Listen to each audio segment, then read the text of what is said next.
माननीय अध्यक्ष जी, देश की 75 वर्षों की संसदीय यात्रा, उसका एक बार पुनः स्मरण करने के लिए और नए सदन में जाने से पहले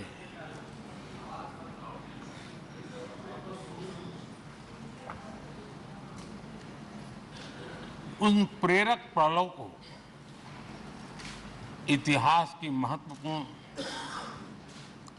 घड़ी को स्मरण करते हुए आगे बढ़ने का ये अवसर है। हम सब इस ऐतिहासिक भवन से विदा ले रहे हैं। आजादी के पहले ये सदन इंपीरियल लेजिस्लेटिव काउंसिल का स्थान हुआ करता था। आजादी के बाद ये संसद भवन के रूप में उसको पहचान मिली। ये सही है, इस इमारत के निर्माण करने का निर्णय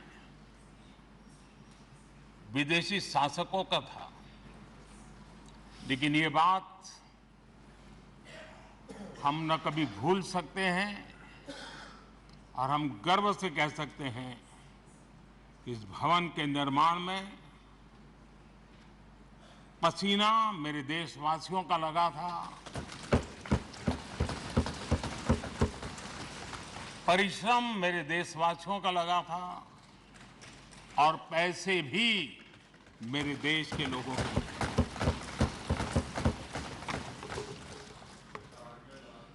इस 75 वर्ष की हमारी यात्रा ने अनेक लोकतांत्रिक परंपराओं और प्रक्रियाओं का उत्तम से उत्तम सृजन किया है और इस सदन में रहे हुए सबने उसमें सक्रियता से योगदान भी दिया है और साक्षी भाव से उसको देखा भी है। हम भले नए भवन में जाएंगे, लेकिन पुराना भवन भी, ये भवन भी आने वाली पीढ़ियों को हमेशा हमेशा प्रेरणा देता रहेगा।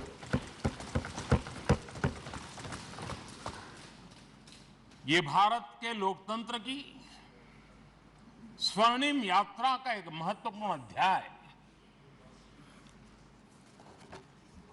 जो सारी दुनिया को भारत की रगों में लोकतंत्र का सामर्थ्य कैसे है, इसका परिचित कराने का काम इस इमारत से होता रहेगा।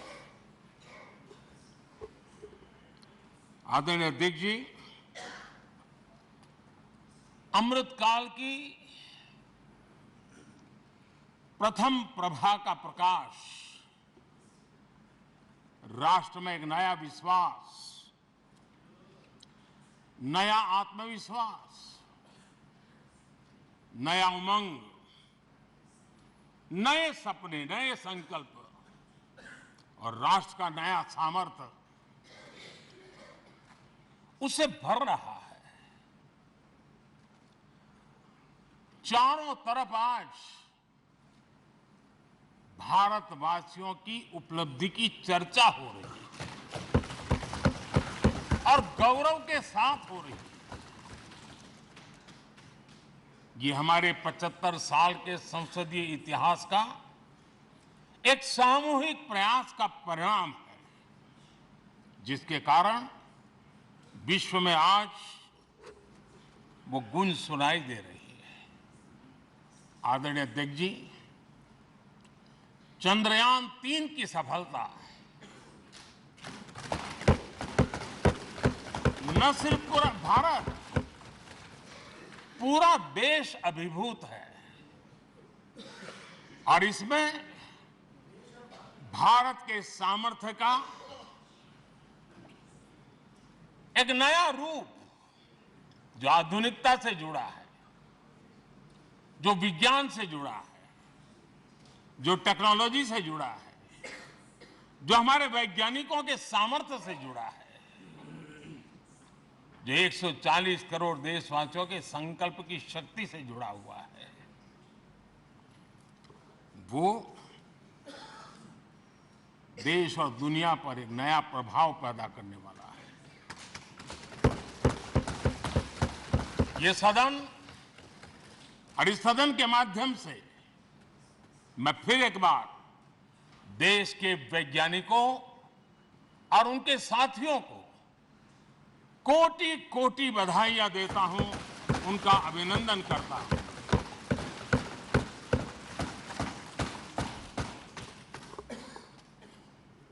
आदरणीय अध्यक्ष जी, ये सदन ने भूतकाल में जब नेम की समिट हुई थी, सर्वसम्मति से प्रस्ताव पारित करके देश के इस प्रयास को सराहा था। आज G20 की सफलता को भी आपने सर्वसम्मति से सराहा है। मैं मानता हूं देशवासियों का आपने गौरव बढ़ाया है। मैं आपका आभार व्यक्त करता हूं। G20 की सफलता 140 करोड़ देशवासियों की है। ये भारत की सफलता है, किसी व्यक्ति की सफलता नहीं है, किसी दल की सफलता नहीं है।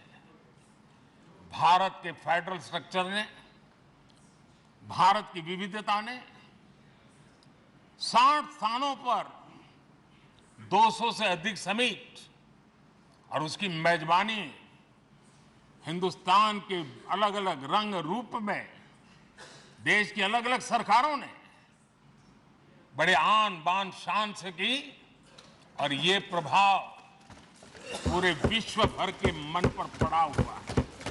ये हम सबके सेलिब्रेट करने वाला विषय है, देश के गौरवगान को बढ़ाने वाला है। और जैसा आपने उल्लेख किया, भारत इस बात के लिए गर्व करेगा, जब भारत अध्यक्ष रहा उस समय अफ्रीकन यूनियन इसका सदस्य बना।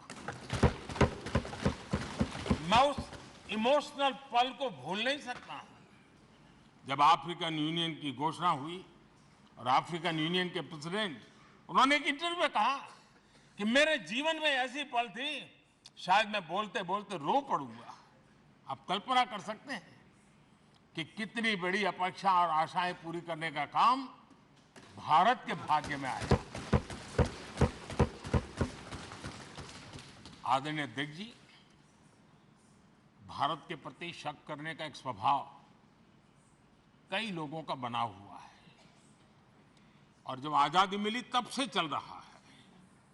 इस बार भी यही था, कोई डिक्लेरेशन नहीं होगा, असंभव है। लेकिन ये भारत की ताकत है कि वह भी हुआ और विश्व सर्वसम्मति से एक साझा घोषणा पत्र लेकर के, आगे का रोड मैप लेकर के यहां से प्रारंभ हुआ है। और अध्यक्ष जी, आपके नेतृत्व में, क्योंकि भारत की अध्यक्षता नवंबर के आखिरी दिन तक है, इसलिए अभी हमारे पास जो समय है उसका उपयोग हम करने वाले हैं। और आपकी अध्यक्षता में दुनिया भर के ये जो G20 के सदस्य हैं, P20 पार्लियामेंट के स्पीकर्स की एक समिट, जैसे आपने घोषणा की, सरकार का आपके इस प्रयासों को पूरा समर्थन रहेगा, पूरा सहयोग रहेगा। आदरणीय अध्यक्ष जी, हम सबके लिए गर्व की बात है कि आज भारत विश्व मित्र के रूप में अपनी जगह बना पाया है। पूरा विश्व भारत में अपना मित्र खोज रहा है, पूरा विश्व भारत की मित्रता को अनुभव कर रहा है। और उसका मूल कारण है हमारे जो संस्कार है, वेद से विवेकानंद तक जो हमने पाया है। सबका साथ सबका विकास का मंत्र आज विश्व को हमें साथ लाने में जोड़ रहा है।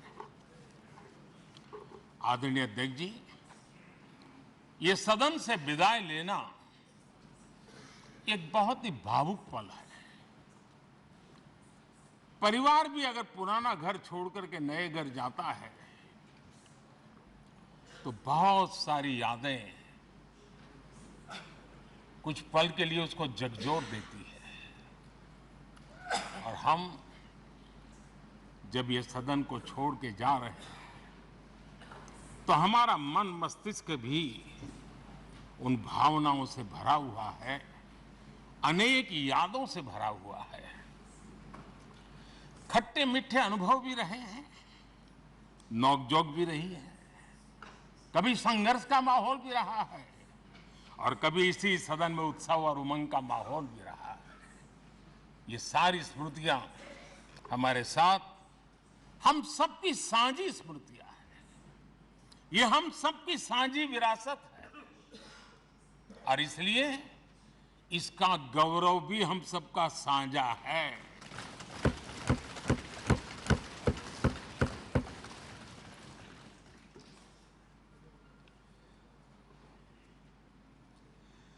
आजाद भारत के नवनिर्माण से जुड़ी हुई अनेक घटनाएं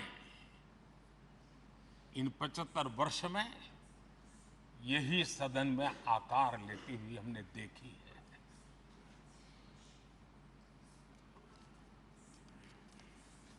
आज हम जब इस सदन को छोड़ करके नए सदन की ओर प्रस्थान करने वाले हैं तब भारत के सामान्य मानवी की भावनाओं को जहां जो आदर मिला है, सम्मान मिला है, उसकी अभिव्यक्ति का भी एक अवसर है। और इसलिए आदरणीय अध्यक्ष जी, मैं पहली बार जब संसद का सदस्य बना और पहली बार एक सांसद के रूप में इस भवन में मैंने प्रवेश किया तो सहज रूप से मैंने इस संसद भवन के दौर पंक्ति पर अपना शीश झुका करके इस लोकतंत्र के मंदिर को श्रद्धा भाव से नमन करते हुए मैंने पैर रखा था। वो पल मेरे लिए भावनाओं से भरी हुई थी, मैं कल्पना नहीं कर सकता था। लेकिन भारत के लोकतंत्र की ताकत है, भारत के सामान्य मानवी की लोकतंत्र के प्रति श्रद्धा का प्रतिबिंब है कि रेलवे प्लेटफॉर्म पर गुजारा करने वाला एक गरीब परिवार का बच्चा पार्लियामेंट पहुंच जाता है।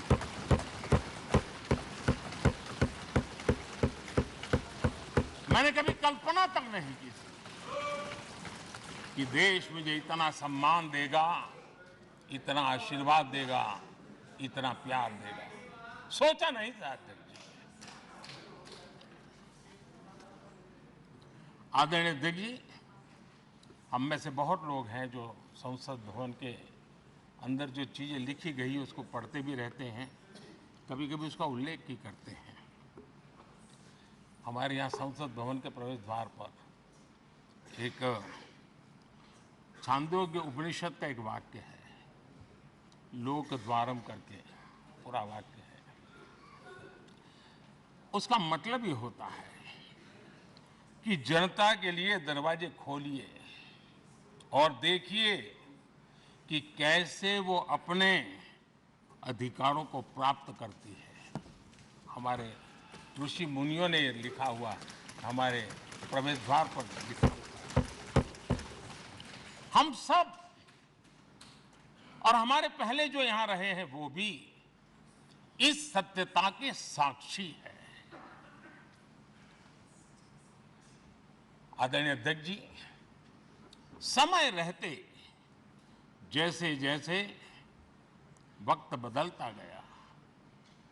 यह हमारे सदन की संरचना भी निरंतर बदलती रही है और अधिक समावेशी बनती गई है।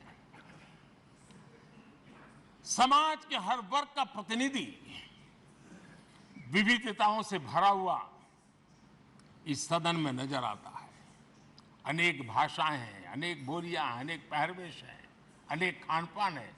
सदन के अंदर सब कुछ है और समाज के सभी तबके के लोग, चाहे वो सामाजिक रचना के हो, चाहे आर्थिक रचना के हो, चाहे गांव या शहर के हो, एक प्रकार से पूर्ण रूप से समावेशी वातावरण सदन में पूरी ताकत के साथ जन सामान्य की इच्छा आकांक्षाओं को प्रकट करता रहा है। दलित हो, पीड़ित हो, आदिवासी हो, पिछड़े हो, महिलाएं हो, हर एक का धीरे धीरे धीरे योगदान बढ़ता चला गया है। आदरणीय अध्यक्ष जी, प्रारंभ में महिलाओं की सदस्य संख्या कम थी, लेकिन धीरे धीरे माताओं बहनों ने भी इस सदन की गरिमा को बढ़ाया है। इस सदन के गरिमा में बहुत बड़ा बदलाव लाने में उनका योगदान रहा है। आदरणीय अध्यक्ष जी, प्रारंभ से अब तक एक मोटा हिसाब लगाता था, करीब 7,500 से अधिक जनप्रतिनिधि दोनों सदनों में मिलाकर के योगदान दे चुके हैं। इतने सालों में 7,500 से करीब ज्यादा। इस कालखंड में करीब 600 महिला सांसदों ने भी इस सदन की गरिमा को बढ़ाया है, दोनों सदन की।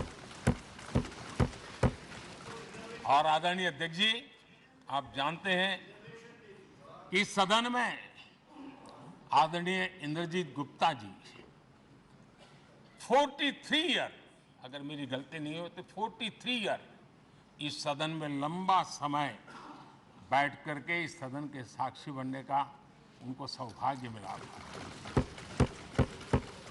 और यही सदन है आदरणीय अध्यक्ष जी, जहां शकीकुर रहमान जी 93 की एज में भी सदन में अपना योगदान देते रहे, जबकि उनकी उम्र 93। और आदरणीय अध्यक्ष जी, ये भारत के लोकतंत्र की ताकत है कि 25 साल की उम्र की चंद्रमणि मुर्मू इस सदन की सदस्य बनी थी। सिर्फ 25 साल की उम्र की, सबसे छोटी उम्र की सदस्य बनी थी।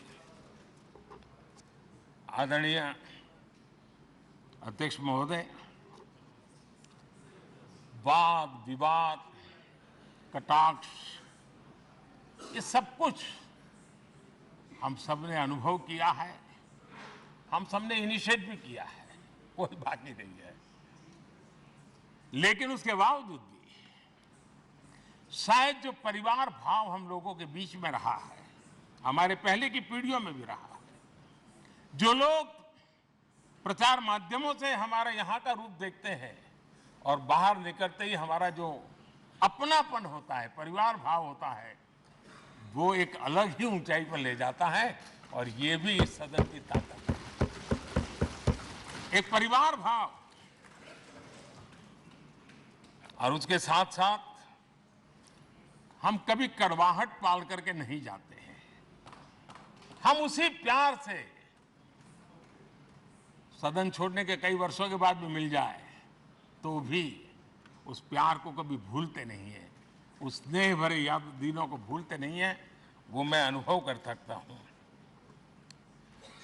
आदरणीय अध्यक्ष जी, हमारे पहले भी और वर्तमान भी हमने कई बार देखा है कि अनेक संकटों के बावजूद भी, अनेक असुविधाओं के बावजूद भी सांसद सदन में आए हैं और उन्होंने शारीरिक पीड़ा भी असह्य हो तो भी सदन में एक सांसद के रूप में जनप्रतिनिधि के रूप में अपना कर्तव्य निभाया है।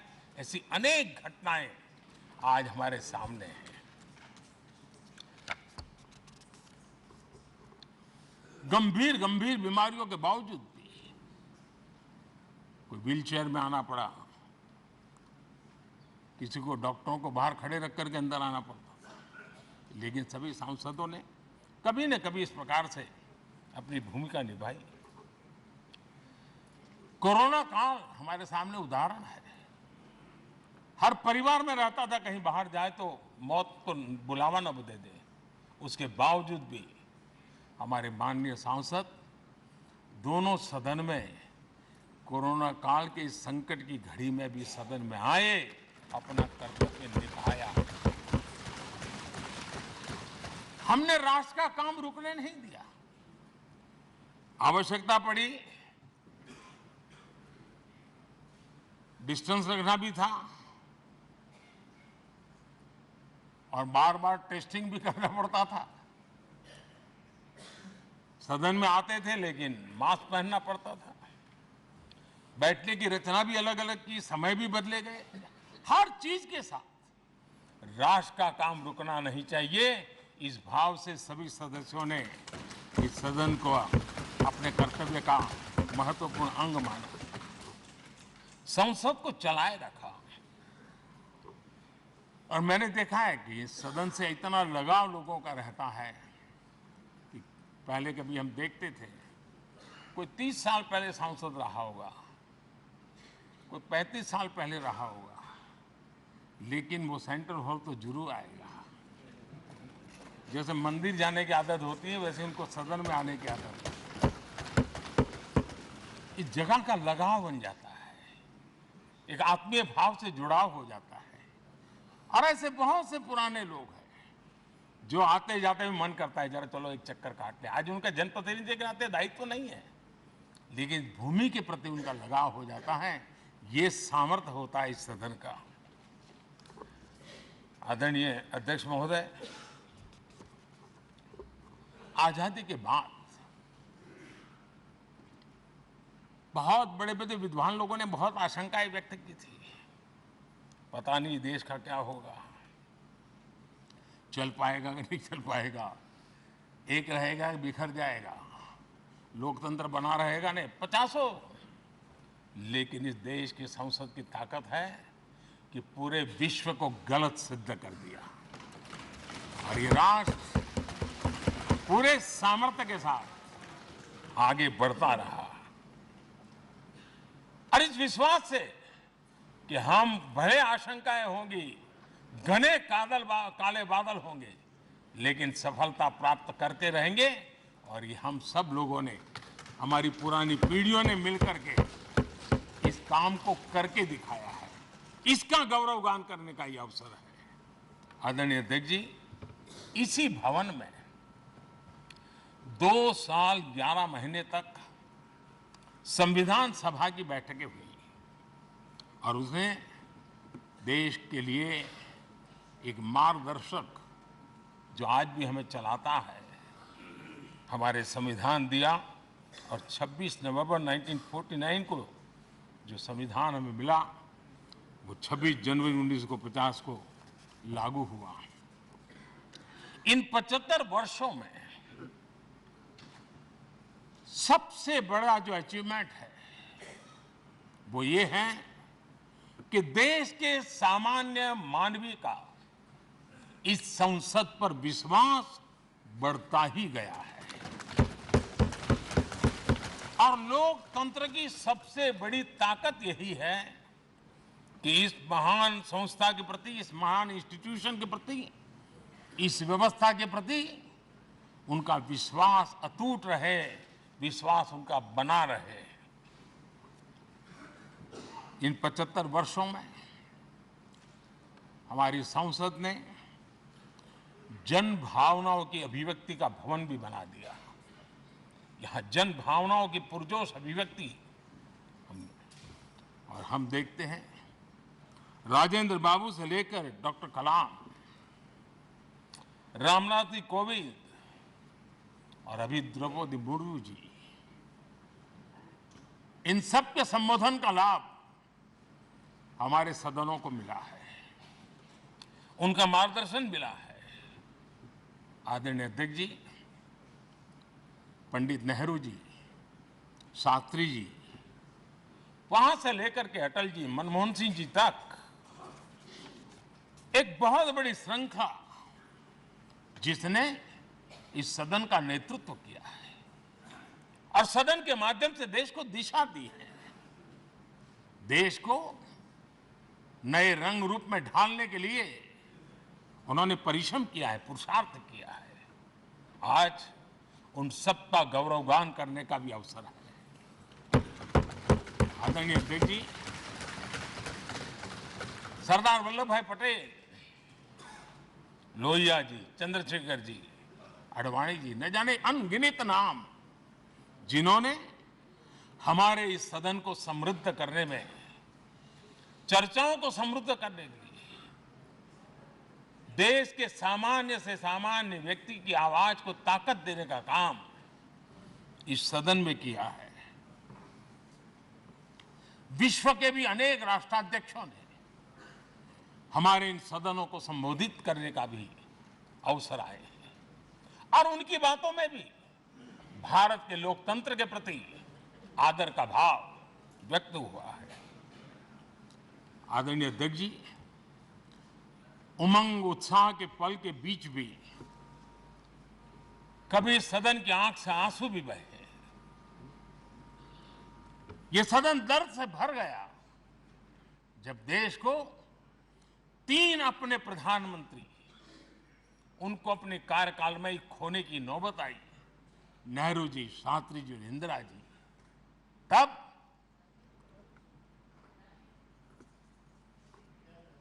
ये सदन अश्रुभीनी आंखों से उन्हें विदाई दे रहा था। आदरणीय अध्यक्ष जी, अनेक चुनौतियों के बावजूद भी हर स्पीकर ने, हर सभापति ने बेहतरीन तरीके से दोनों सदनों को सुचारू रूप से चलाया है और अपने कार्यकाल में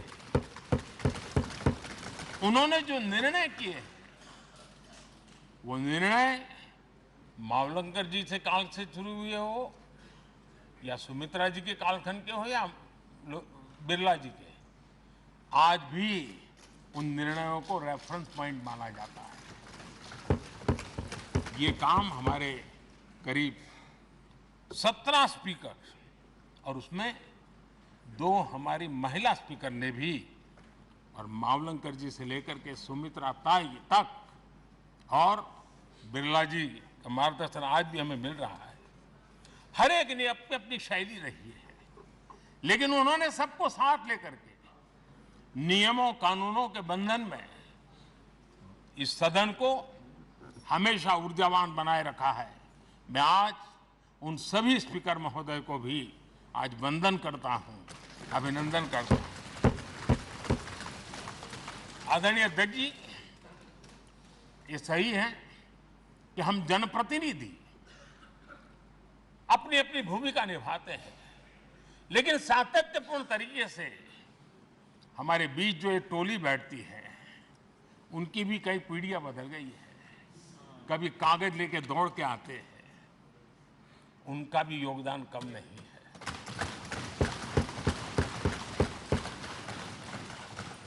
हमें कागज पत्र पहुंचाने के लिए दौड़ते हैं, सदन में कोई गलती ना हो जाए, उसके निर्णय में कोई गलत ना हो जाए, उसके लिए वो चौकन्ने रहते हैं। जो काम इनके द्वारा हुआ है, उसने भी सदन के क्वालिटी ऑफ गवर्नेंस में तेजी लाने में बहुत बड़ी मदद की है। मैं उन सभी साथियों का और इनके पूर्व में जो रहे हैं उनका भी हृदय से अभिनंदन करता हूं।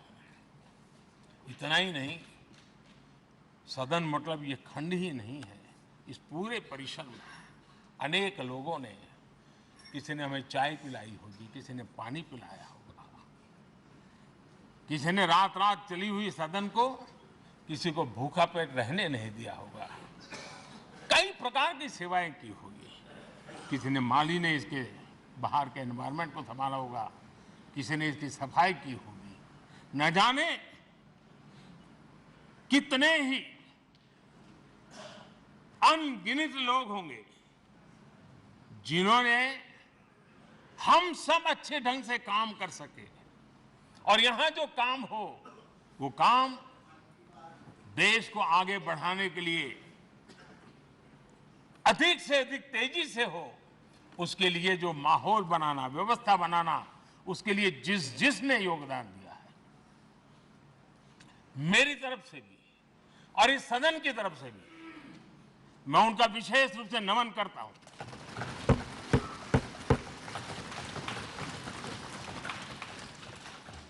आदरणीय अध्यक्ष जी, लोकतंत्र का ये सदन,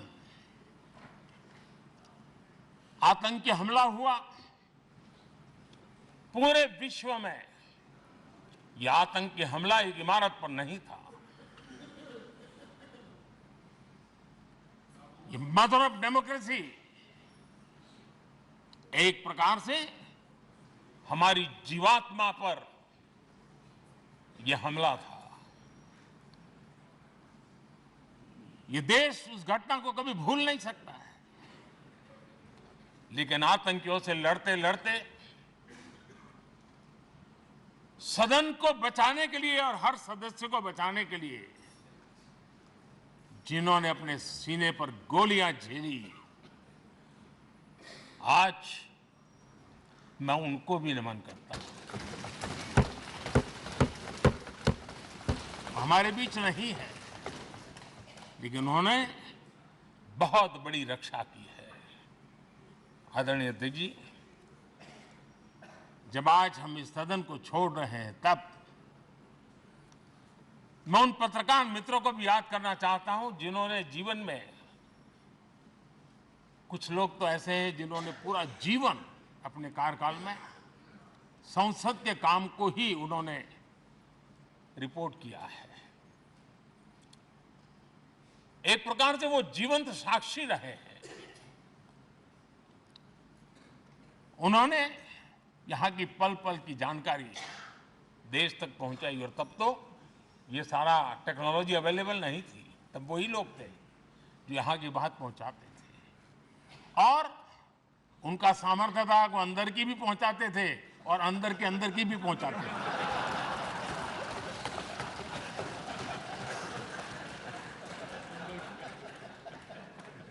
और मैंने देखा कि ऐसे पत्रकारिता जिन्होंने संसद को कवर किया,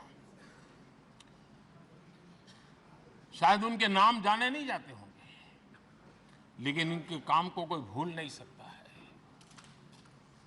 और खबरों को लिए नहीं, भारत की इस विकास यात्रा को संसद भवन से समझने के लिए उन्होंने अपनी शक्ति खपा दी थी। आज भी पुराने जो पत्रकार मित्र मिल जाते हैं और जिन्होंने कभी संसद को कवर किया हो, तो ऐसी अननोन चीजें बताते हैं जो उन्होंने अपनी आंखों से देखी होती है, कान से सुनी होती है, जो अचरज करने वाली होती है। यानी एक प्रकार से जैसी ताकत यहां की दीवारों की रही है, वैसा ही दर्पण उनकी कलम में रहा है, और उस कलम ने देश के अंदर संसद के प्रति, संसद सदस्यों के प्रति एक अहोभाव का भाव जगाया है। मैं आज, कई पत्रकार बंधु होंगे जो रहे नहीं होंगे, लेकिन मेरे लिए जैसा ये सदन छोड़ना भावुक पल है, मैं पक्का मानता हूं इन पत्रकार बंधुओं के लिए भी ये सदन छोड़ना उतना ही भावुक पल होगा, क्योंकि इनका लगाव हमसे भी ज्यादा रहे। कुछ तो पत्रकार ऐसे होंगे जो हम लोगों की टर्म से भी समय उन्होंने काम किया होगा। आज उनके उस महत्वपूर्ण लोकतंत्र की ताकत बनने के लिए, योगदान देने के लिए भी याद करने का अवसर है। आदरणीय अध्यक्ष जी, जब हम सदन के अंदर आते हैं, हमारे यहां नाद ब्रह्म की कल्पना है। हमारे शास्त्रों में माना गया है किसी एक स्थान पर अनेक बार एक ही लय में उच्चारण होता है तो वो तपोस्थली बन जाता है, उसके एक पॉजिटिव वाइब होते हैं। नाद की एक ताकत होती है जो स्थान को सिद्धि स्थान में परिवर्तित कर देती है। मैं मानता हूं ये सदन भी उस 7,500 जनप्रतिनिधियों के द्वारा बार बार जो शब्द गूंजे हैं, जो वाणी यहां गूंजी है, उसने इस सदन में हम बैठकर आगे चर्चा करें या ना करें, लेकिन इसकी गूंज इसे तीर्थ क्षेत्र बना देती है।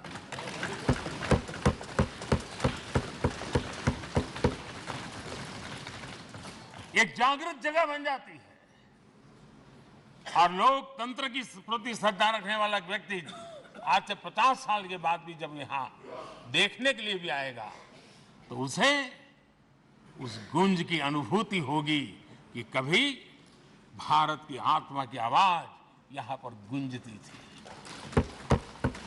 और इसलिए अध्यक्ष महोदय,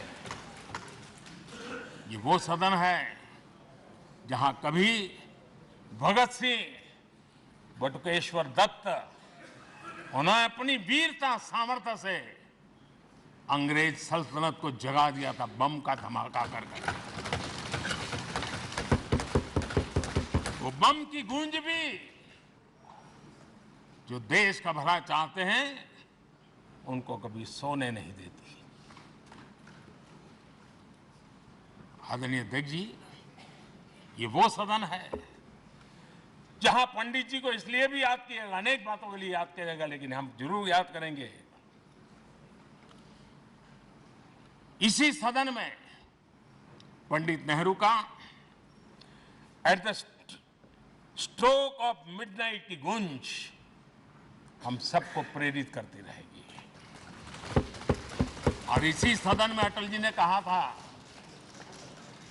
वो शब्द आज भी गूंज रहे हैं इस सदन में, सरकारें आएगी जाएगी, पार्टियां बनेगी बिगड़ेगी, लेकिन ये देश रहना चाहिए।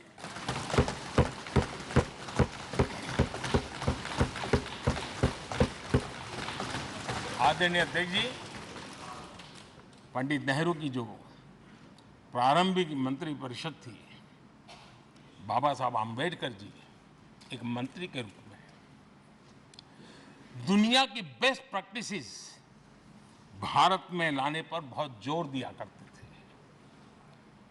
फैक्ट्री कानून में अंतर्राष्ट्रीय सुझावों को शामिल करने पर बाबा साहब सर्वाधिक आग्रही रहे थे और उसका परिणाम आज देश को लाभ मिल रहा है। बाबा साहब आम्बेडकर ने देश को नेहरू जी की सरकार में वाटर पॉलिसी दी थी और उस वाटर पॉलिसी बनाने में बाबा साहब आम्बेडकर की बहुत बड़ी भूमिका रही थी। आदरणीय अध्यक्ष जी, हम ये जानते हैं कि भारत में बाबा साहब आम्बेडकर एक बात हमेशा कहते थे कि भारत में सामाजिक न्याय के लिए भारत का औद्योगिकरण होना बहुत जरूरी है, क्योंकि देश के दलित पिछड़ों के पास जमीन ही नहीं है, वो क्या करेगा? औद्योगिकरण होना चाहिए। और बाबा साहब इस बात को मान करके डॉक्टर श्यामा प्रसाद मुखर्जी, जो पंडित नेहरू के मंत्री थे, उन्होंने इस देश में और पहले वाणिज्य मंत्री के रूप में और उद्योग मंत्री के रूप में उन्होंने इंडस्ट्री पॉलिसी इस देश में लाई थी। आज भी कितनी ही इंडस्ट्री पॉलिसी बने, लेकिन उसकी आत्मा वही होती है जो पहली सरकार के थी और उनका भी बहुत बड़ा अहम योगदान रहा था। आदरणीय अध्यक्ष जी, लाल बहादुर शास्त्री जी ने 65 के युद्ध में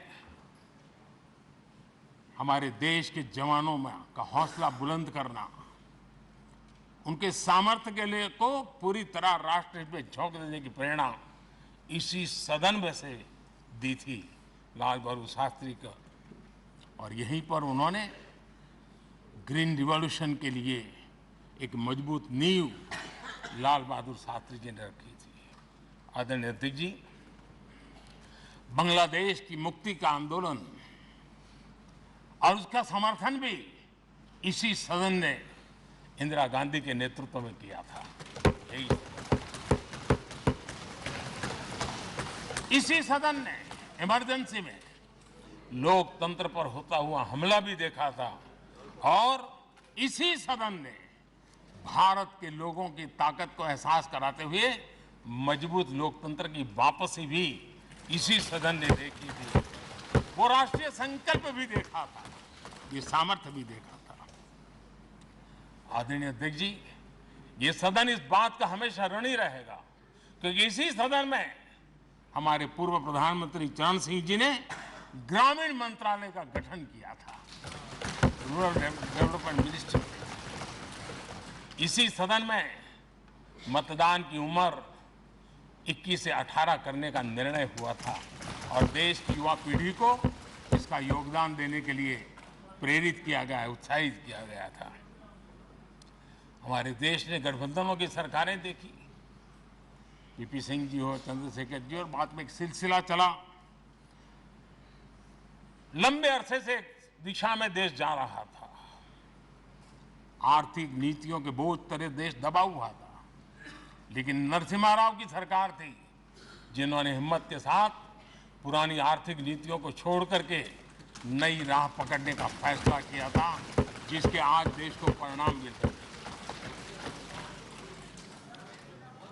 अटल बिहारी वाजपेयी जी का सरकार भी हमने इसी सदन ने देखी। सर्व शिक्षा अभियान देश में आज वो महत्वपूर्ण बन गया है।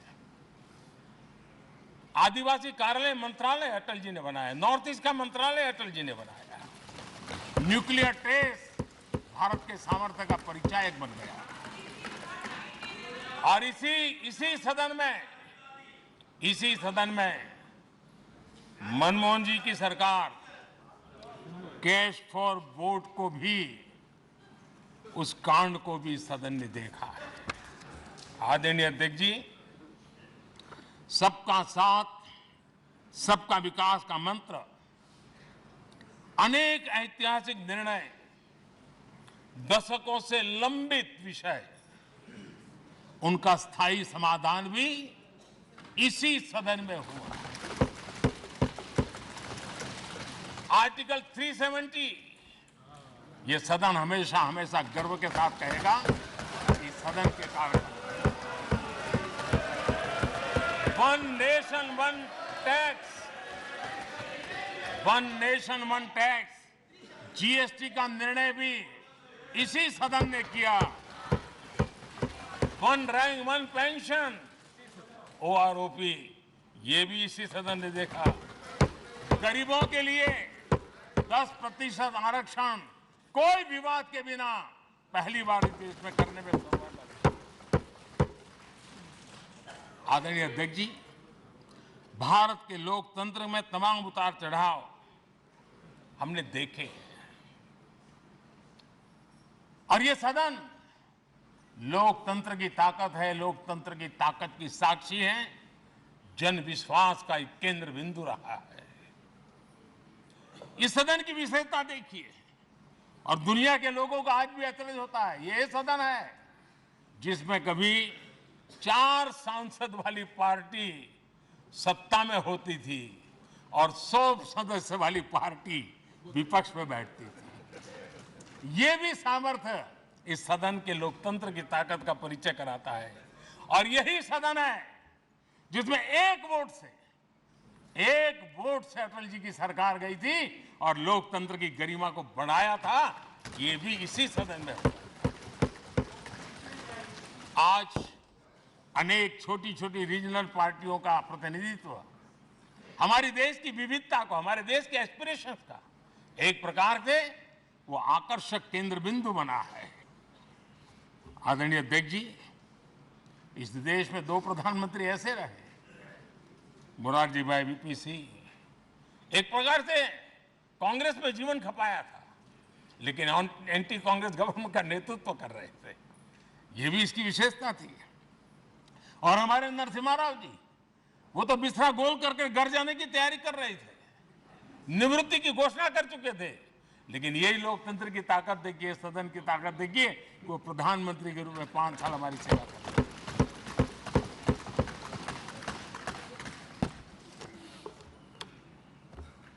आदरणीय अध्यक्ष जी,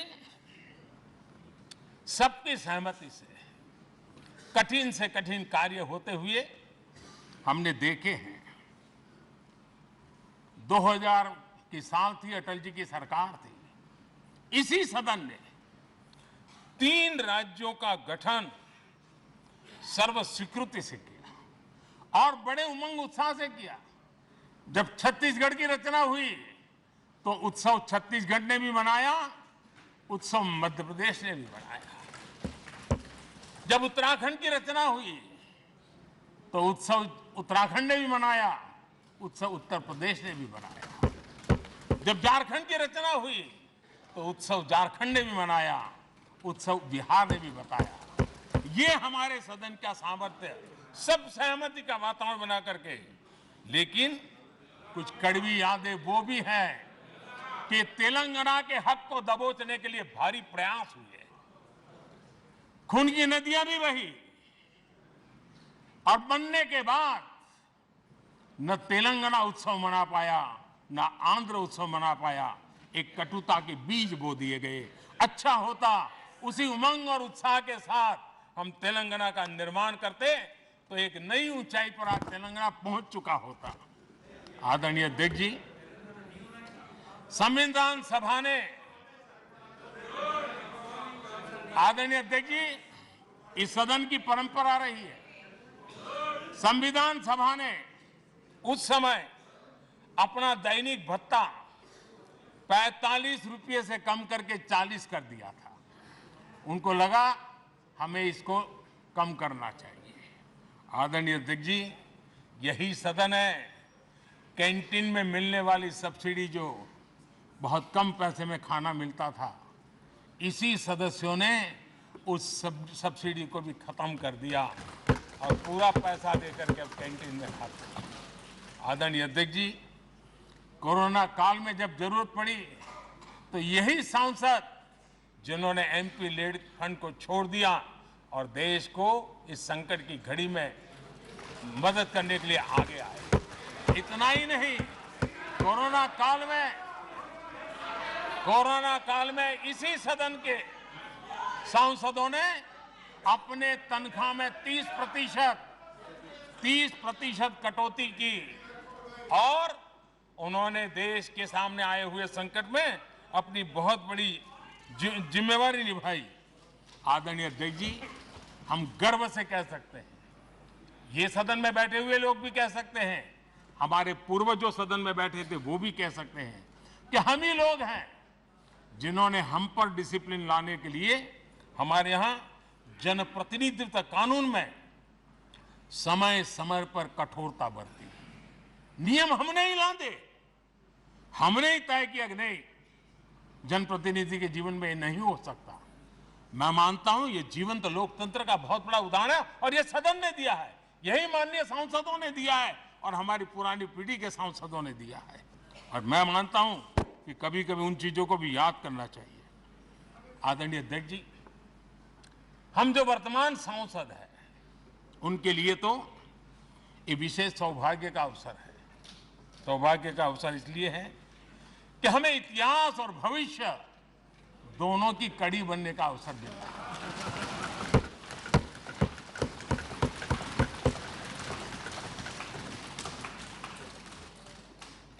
कल और आज से जुड़ने का हमें अवसर मिल रहा है और आने वाली कल निर्माण करने का एक नया विश्वास, नया उमंग, नए उत्साह के साथ हम यहां से विदाई लेने वाले हैं। आदरणीय अध्यक्ष महोदय, आज का दिवस सिर्फ और सिर्फ इस सदन के सभी 7,500 जनप्रतिनिधि रह चुके हैं उनके गौरवगान का पल है। इन दीवारों से हमने जो प्रेरणा पाई है, जो नया विश्वास पाया है, उसको लेकर जाने का है।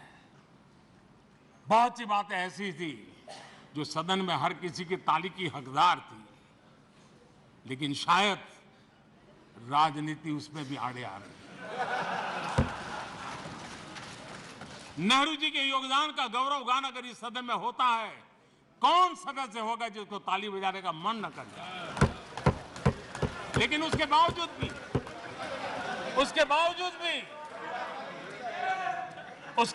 भी देश के लोकतंत्र के लिए बहुत जरूरी है हम सब ने अपने यहां सोच लें। आदरणीय अध्यक्ष जी, मुझे पूरा विश्वास है कि आपके मार्गदर्शन में और इस अनुभवी माननीय सांसदों के सामर्थ्य से हम नई संसद में जब जाएंगे तो नए विश्वास के साथ जाएंगे। मैं फिर एक बार आज पूरा दिवस आपने इन पुरानी स्मृतियों को ताजा करने के लिए दिया, एक अच्छे वातावरण में सबको याद करने का मौका दिया। इसके लिए मैं आप सबका आपका हृदय से आभार व्यक्त करता हूं और मैं सभी सदस्यों से आग्रह करूंगा कि अपने जीवन की ऐसी मधुर यादों को यहां हम जरूर व्यक्त करें ताकि देश तक पहुंचे कि सचमुच में ये हमारा सदन, ये हमारे जनप्रतिनिधियों की गतिविधि सच्चे अर्थ में देश को समर्पित है, इसका भाव लोगों के तक पहुंचे। इसी एक अपेक्षा के साथ मैं फिर एक बार इस धरती को प्रणाम करता हूं, इस सदन को प्रणाम करता हूं, भारत के मंदिरों से बनी हुई हर एक दीवार के हर एक ईंटे को प्रणाम करता हूं और पिछले 75 साल में भारत के लोकतंत्र को नया सामर्थ्य शक्ति देने वाले हर गुंज को, उस नाद ब्रह्म को नमन करते हुए मेरी वाणी को विराम कर देता हूं। बहुत बहुत धन्यवाद।